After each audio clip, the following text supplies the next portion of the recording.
Guys, welcome to our YouTube channel book से पढ़ाई।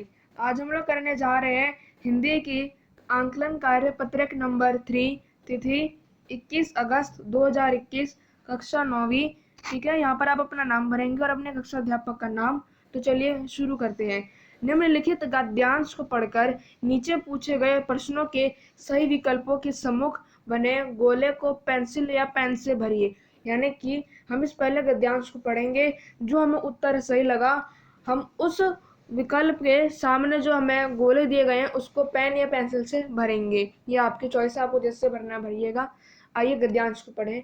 तो जो गद्यांश हमें दिया गया है ये बहुत छोटा गद्यांश है, तो हम इस वर्कशीट को असेसमेंट वर्कशीट को जल्दी कर लेंगे। हमें जरा सी असफलता मिलती है और हम घबरा जाते हैं।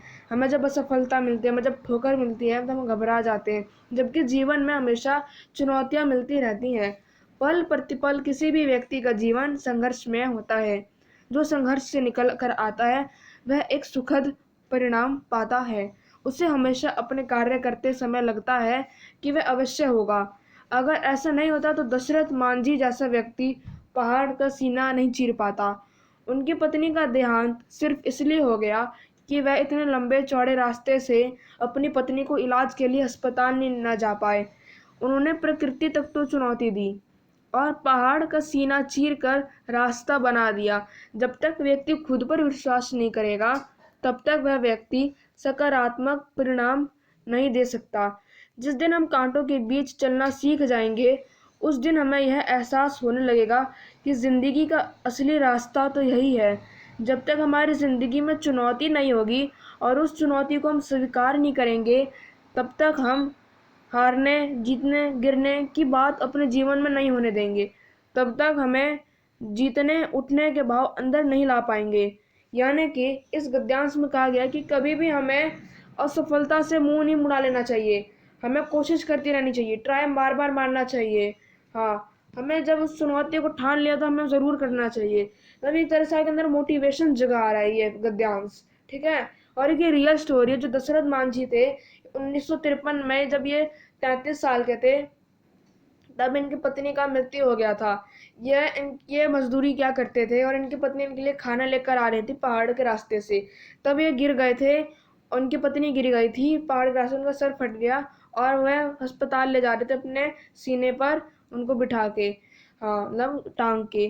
तो फिर जब अस्पताल आया था तो उनके बीच रास्ते में मौत होगी। तो उन्होंने ठान लिया था कि ऐसे और किसी के साथ ना हो।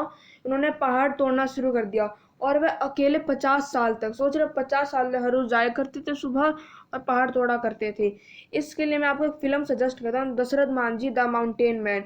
ये एक फिल्म है जो कि एक रियल स्टोरी है, जिसमें जो स्टार है नवाजुद्दीन सिद्दीकी, वो दशरथ मांझी। तो आप इस मूवी को ज़रूर देखिएगा। बाकी हम लोग आइए असेसमेंट करें। तो जो असेसमेंट है, पहाड़ का सीना चीर कर रास्ता किसने बनाया? तो अभी हमने पढ़ा दशरथ मांझी ने। ठीक है, दशरथ मांझी ने पहाड़ का सीना चीर कर रास्ता बनाया। फिर है दूसरा, सकारात्मक परिणाम देने के लिए व्यक्ति को क्या करना होगा? खुद पर विश्वास। तीसरा, एक दशरथ मांझी की पत्नी का देहांत किस कारण हो गया? रास्ता न होने से। चौथा, हम किस से घबरा जाते हैं? हम लोग असफलता से घबरा जाते हैं। ठीक है, पांचवा, असफल शब्द का विलोम शब्द होगा सफल। ठीक है, सफल होगा। आते हैं अब नेक्स्ट पर। छठा, प्रतिपल शब्द में उपसर्ग और मूल शब्द अलग अलग होंगे। प्रतिपल, ठीक है, प्रति और पल। सातवां, मृत्यु शब्द का अर्थ इनमें से होगा देहांत। पहाड़ शब्द का समानार्थी शब्द होगा पर्वत।